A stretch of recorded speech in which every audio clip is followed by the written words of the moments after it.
son los axiomas de la probabilidad. Hay que entender que los axiomas de la probabilidad, para entender este concepto, primero, un axioma matemáticamente es una verdad absoluta, es una verdad comprobada, ¿no? Que no requiere comprobación. A esto se refiere cuando hablamos y mencionamos un axioma. Entonces, los axiomas en la probabilidad son los siguientes. Fíjense, el primer axioma nos dice la probabilidad del evento A se mueve entre 0 y 1, algo que ya hemos visto en las anteriores diapositivas y que hemos explicado que esto sucede porque en el cálculo de la probabilidad en el enfoque clásico, el número de elementos del evento es el numerador y el número de elementos del espacio muestral es el denominador de la división, y el evento es un subconjunto del espacio muestral. Entonces, el tamaño del evento máximo es el tamaño del espacio muestral. Entonces, puede ser un espacio muestral de 500 elementos, lo máximo que va a crecer un evento es 500, y 500 entre 500 es igual a 1, ¿no? Y decíamos también que cuando es 0, pues 0 es cuando el evento es imposible, ¿no? Por ejemplo, decir cuál es la probabilidad de sacar 7 en el lanzamiento de un dado.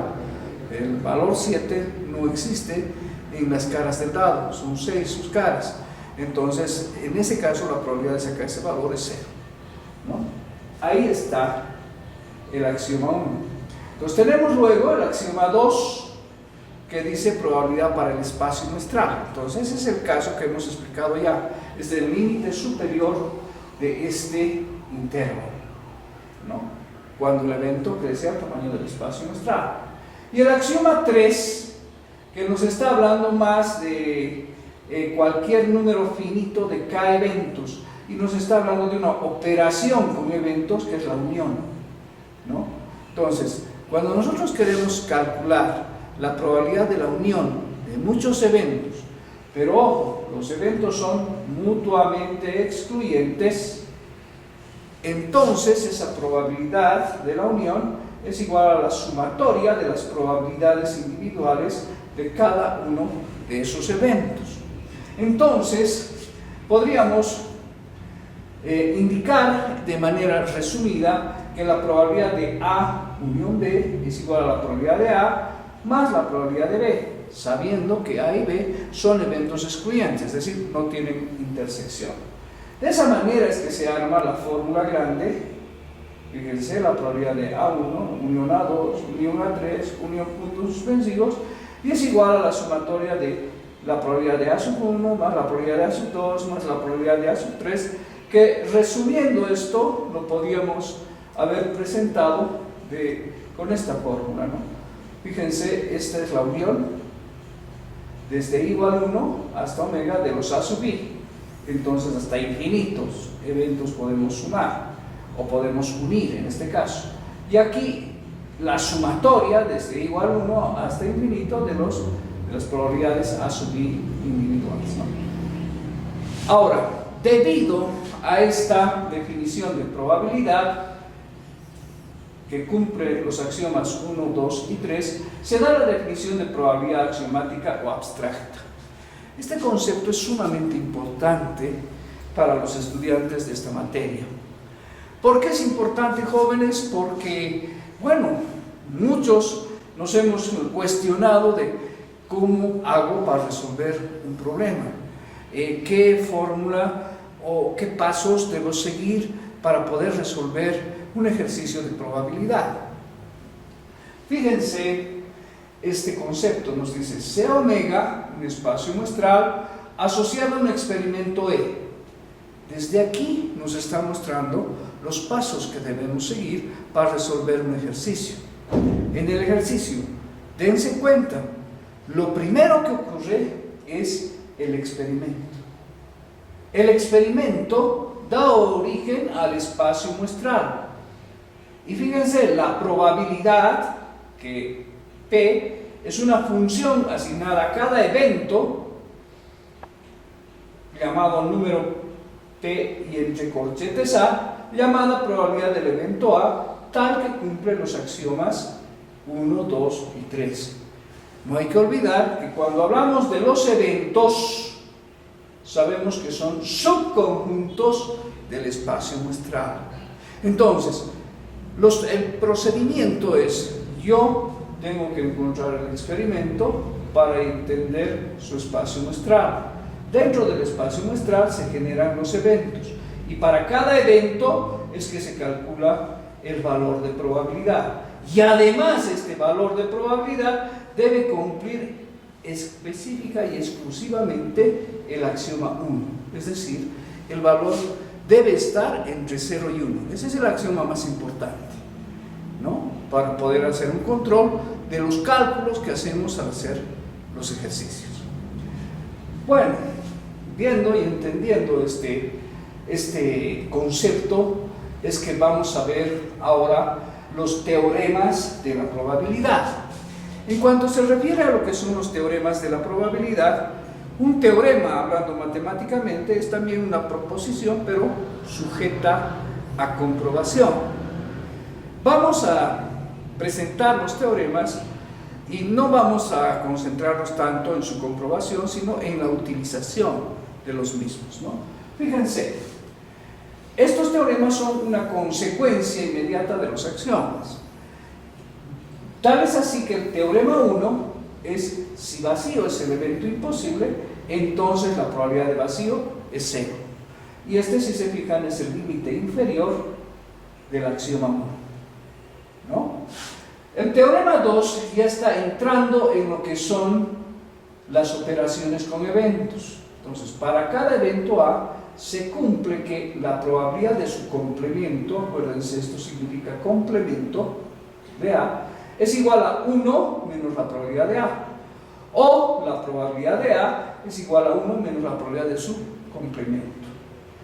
El teorema 3 nos dice: si A y B son eventos tales que A está intersectado con B, acuérdense que cuando hay dos eventos escritos de forma seguida, pues implica que aquí al medio está la intersección, entonces la probabilidad del evento A es menor o igual que la probabilidad del evento B, ¿no es cierto?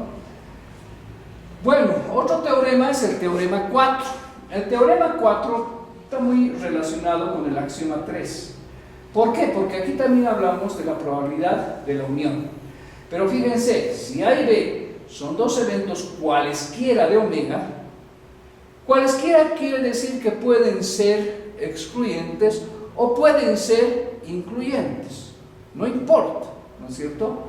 Pero el cálculo de la probabilidad de la unión ya no sería la sumatoria de las probabilidades individuales, si es que estos dos eventos no son excluyentes. En ese caso existe esta operación que es la de la intersección, es decir, los eventos pueden estar intersectados, y para calcular la probabilidad de la unión, entonces hay que sumar la probabilidad del primer evento más la del segundo, menos la probabilidad de la intersección para encontrar resultados. Entonces podemos ver también que la probabilidad de la unión es menor que la sumatoria, ya que existe, como decíamos, esta intersección, probabilidad de la intersección, que es mayor o igual que 0. En este teorema se ha probado que la probabilidad de B es igual a la probabilidad de A intersección B más la probabilidad de A complemento intersección B. También se ve aquí otra operación que es la probabilidad de la diferencia entre A y B, que se iguala a la probabilidad de A intersección B complemento, y en operaciones es la probabilidad de A menos la probabilidad de A intersección B. Vemos también el teorema 5. Un poco en el teorema 5 estamos viendo que si A y B y C son tres eventos cualesquiera, es decir, pueden estar intersectados, y de hecho están intersectados, entonces la probabilidad de la unión es igual a la sumatoria de las probabilidades de cada uno de los eventos menos las probabilidades de la intersección tomados 2 a 2, es decir, A intersección B menos A intersección C menos C intersección B. Pero a esto hay que sumarle la triple intersección, ¿no? El teorema 6, fíjense, nos dice si tenemos muchos eventos, esto ya un poco es generalizando cómo se calcula la probabilidad de la unión de muchos eventos, y más o menos similar a lo que hemos visto en el axioma 3, pero para eventos que son incluyentes. Entonces, si tenemos A sub 1 hasta A sub k, una colección de eventos cualesquiera en omega, la probabilidad de la unión es igual a la sumatoria de las probabilidades individuales menos la sumatoria de las intersecciones tomados 2 a 2. Fíjense aquí, I es menor que J, J parte desde el valor 2 hasta K, y obviamente I es el valor 1. Entonces, A sub I intersección A sub 2 entenderíamos aquí, y así sucesivamente el número de eventos que nosotros consideremos, ¿no? Esto es algo que hay que restar, pero a esto hay que sumar nuevamente una triple intersección. Fíjense, la sumatoria desde I, J y R, tenemos 3 eventos, A sub I, A sub J y A sub R, ¿no? Sumamos esto y también sumamos la última intersección múltiple de todos los eventos que estén considerados dentro de la operación, ¿no? Estos serían los 5 teoremas de la probabilidad. Ahora vamos a poder resolver nuevamente un ejercicio aplicando estos teoremas y los axiomas, ¿no? Que en realidad, fíjense, son proposiciones, son cálculos que se pueden hacer directamente con probabilidades ya calculadas. Entonces, esto que les estoy diciendo es algo importante también, porque cuando nos dan un ejercicio, si nosotros percibimos que en el ejercicio nos están dando valores de probabilidad, esto nos orienta a que el cálculo y la resolución del ejercicio lo hagamos usando los axiomas y los teoremas de la probabilidad. Fíjense este ejercicio y vamos a ir ya empezando a resolverlo. Dice, la probabilidad que llueva en Monteagudo el 12 de octubre es 0,10, de que truene es 0,05 y que llueva y truene es 0,03. ¿Cuál es la probabilidad que llueva o truene ese día? Bien, fíjense en algo que les había dicho antes. Usemos el concepto de probabilidad axiomática. Encontremos primero cuál es el experimento. Entonces, el experimento es ir el 12 de octubre a Monteagudo, es una temporada en que los días son nublados, y observar simplemente si ocurren los eventos, es decir, el tema de la lluvia, el tema del trueno, el tema de la lluvia y el trueno al mismo tiempo, ¿no? Entonces, ese es el experimento. Pero los eventos, no se olviden, el concepto nos dice la probabilidad se calcula para los eventos. Y el ejercicio, como ustedes están viendo, nos está dando valores, 0.10. Y nos está diciendo la probabilidad. Es decir, los valores están ya calculados. Entonces tenemos que identificar eventos para los cuales vamos a anotar las probabilidades. Entonces vamos a llamar L al evento llueve en Monteagudo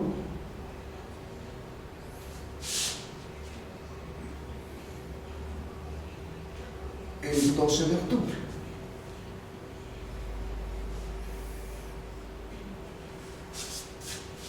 Entonces la probabilidad de que llueva en Monteagudo nos está diciendo que es 0.10. Vamos a llamar con T al evento truene en Monteagudo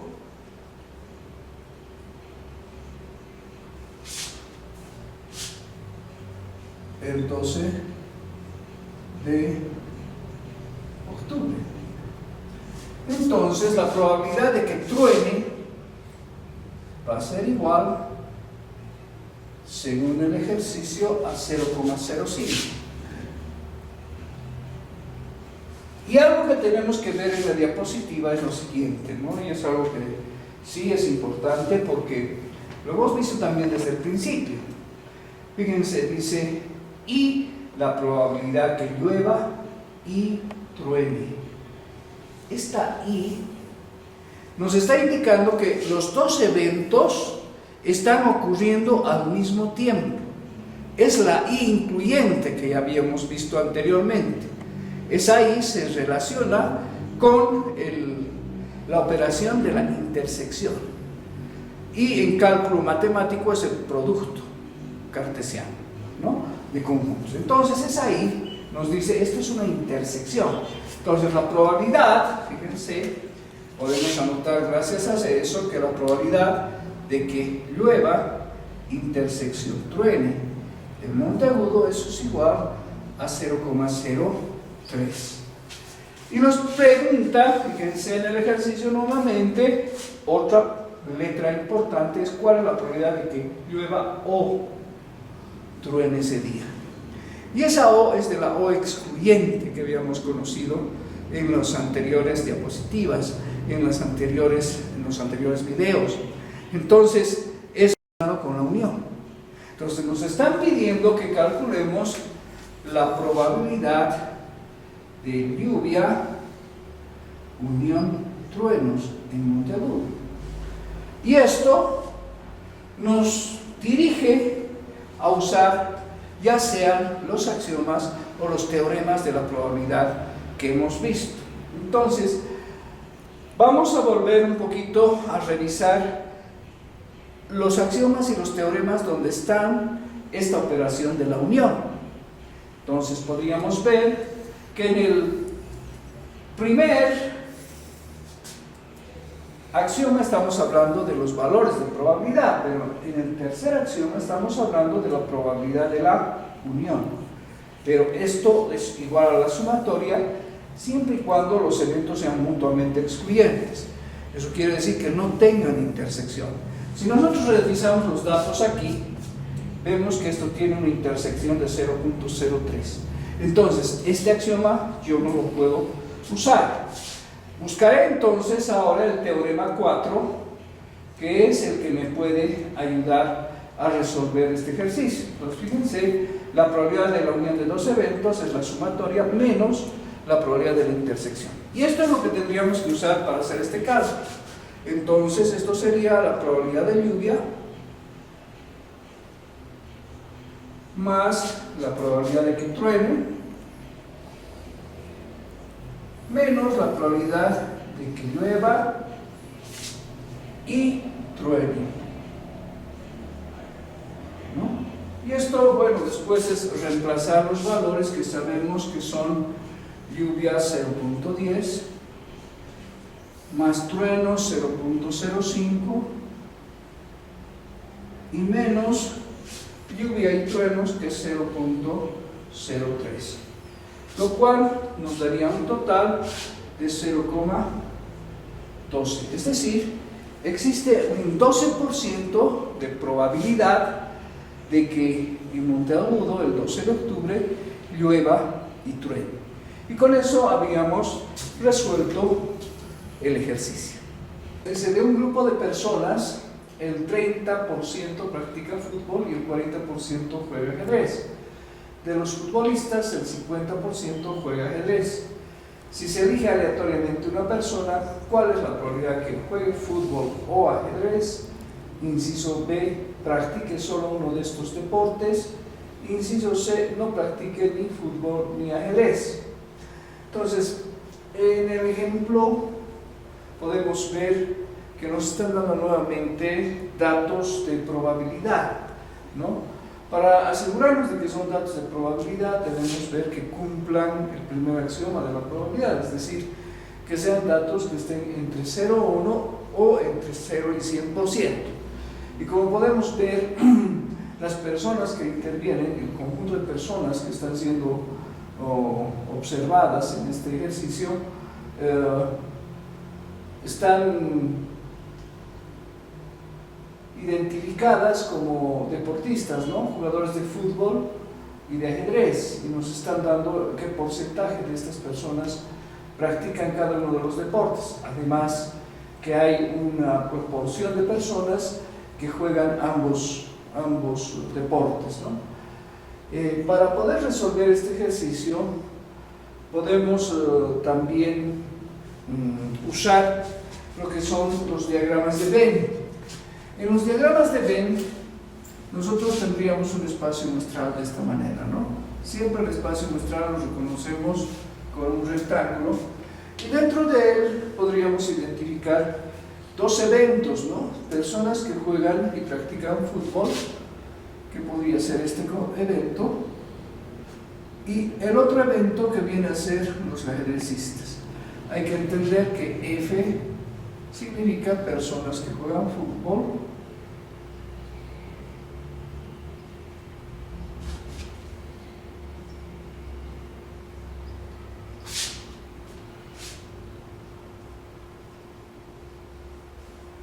y A serían personas que juegan ajedrez. Entonces, los datos que nos dan son de probabilidad para estos eventos, ¿no? La probabilidad de seleccionar un futbolista, lo representamos de esta manera, es del 30%. Lo podemos escribir en decimales para hacer las operaciones, ¿no?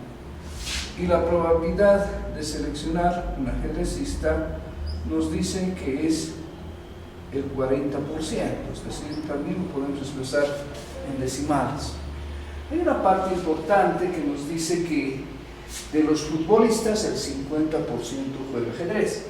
Si entendemos que 30% son los futbolistas, la mitad de ellos estaría practicando también ajedrez. Es decir, tendríamos que entender que existe una intersección entre futbolistas y ajedrecistas. Y esta vendría a ser el 50% de aquí, es decir, vendría a ser un 0.15. Un 15% podríamos decir, ¿no? Que es la mitad de 30. Una vez hecho esto, yo puedo identificar que aquí hay 0.15, es el lugar donde se identifica la intersección entre A y B, y luego ir complementando lo que queda para los conjuntos, ¿no? Es decir, hay deportistas en este 30%, un 15% que solamente son futbolistas. Igual, en los ajedrecistas hay gente que es solamente ajedrecista, que no juega fútbol, y eso vendría a ser un 25%. Entendemos que el total del espacio muestral es el 100%. Entonces, si nosotros vemos, aquí hay 30 más 25, un 55% de gente deportista. Hay gente que no juega deporte, y esto sería identificado como el 0.45 o 45%, ¿no? Ahora, teniendo esto, podemos ir a revisar pues cuáles de los incisos son los que queremos resolver. Primero, el inciso A dice juegue fútbol o ajedrez. Entonces, la O, no se olviden, tiene que ver con la unión de los conjuntos. Entonces, para el inciso A tendríamos la probabilidad de F unión A. Esto es lo que nos están pidiendo. Que de acuerdo a nuestras fórmulas y nuestros teoremas, sabemos que, bueno, aquí hay intersección, esto directamente lo podemos resolver con el teorema 4 que nos dice esto es la probabilidad de F más la probabilidad de A y menos la probabilidad de A intersección F. Entonces podemos reemplazar los datos que tenemos. Sabemos que es 0.30 más esto que es 0.40 y menos esto que es 0.15, ¿no? Entonces tendríamos 0.55 y la primera respuesta sería hay un 55% de probabilidad de seleccionar una persona que juegue fútbol o ajedrez, o ambos, ¿no? Están todas las personas consideradas dentro del diagrama de Venn, ¿no? De los diagramas. Es decir, hemos abarcado toda esta área, ¿no? Que es ambos eventos. Cuando vemos el inciso B, nos dice practique solo uno de estos deportes. Esto hay que entenderlo bien. Practique solo uno de estos deportes quiere decir que sea o futbolista o solamente ajedrecista. Es decir, debo excluir a las personas que juegan ambos deportes. Entonces, si nosotros nos fijamos en nuestro diagrama de Venn, podemos ya directamente ver que el área que estamos queriendo ver es este, ¿no? Y este. Y unir esos dos, es decir, 15 más 25, esto sería un 40%. Ahora, cuando hacemos el inciso B, entonces podemos, quizás es un poco pequeña, pero a ver, vamos a dar un espacio aquí. En el inciso B, tenemos que hacer una diferencia, ¿no? Fíjense, futbolistas menos ajedrecistas. Eso es el 0.15. Entonces, para expresar eso, yo tendría que calcular la probabilidad de esa diferencia, de los futbolistas menos los ajedrecistas, y esa probabilidad tendría que unirla a la otra diferencia, que es la probabilidad de ajedrecistas menos futbolistas, ¿no? Esto me estaría uniendo las áreas que me interesan, ¿no?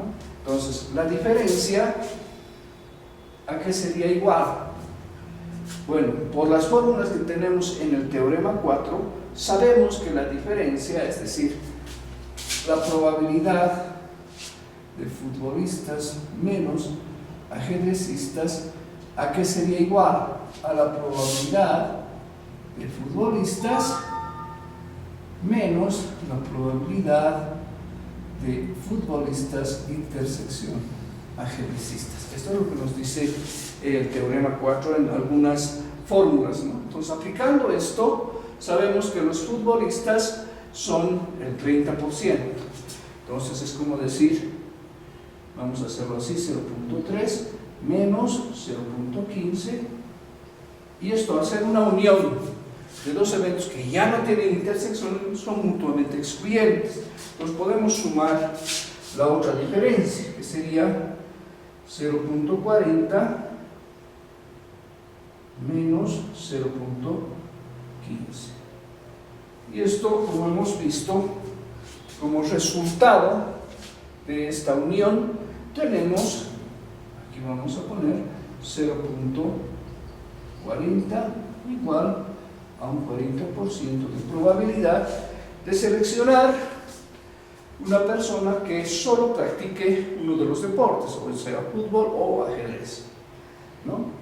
Y en el inciso C nos dice, no practique ni fútbol ni ajedrez. Entonces, en el inciso C, ¿qué nos están pidiendo? Pues la gente que no juega deportes. Aquí podemos ver en la gráfica claramente que el resultado es el 45%. ¿Qué es el 45%? Es la gente que no está dentro de los eventos de los deportistas, ¿no? Entonces, para calcular esto podemos usar el teorema 2. Y el teorema 2 es la probabilidad de los complementos, ¿no?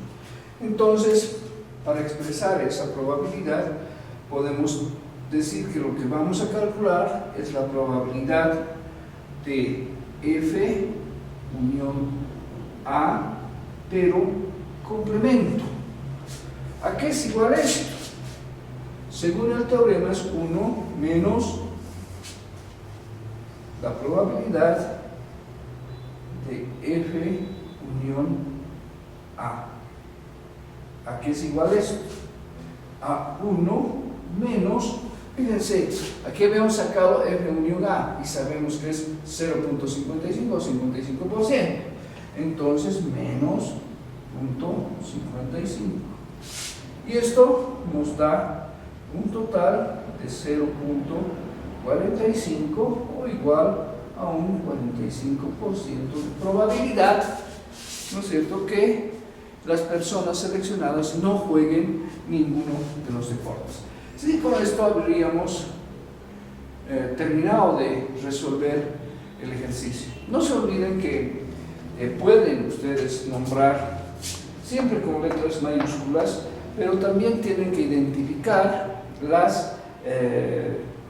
los eventos, ¿no?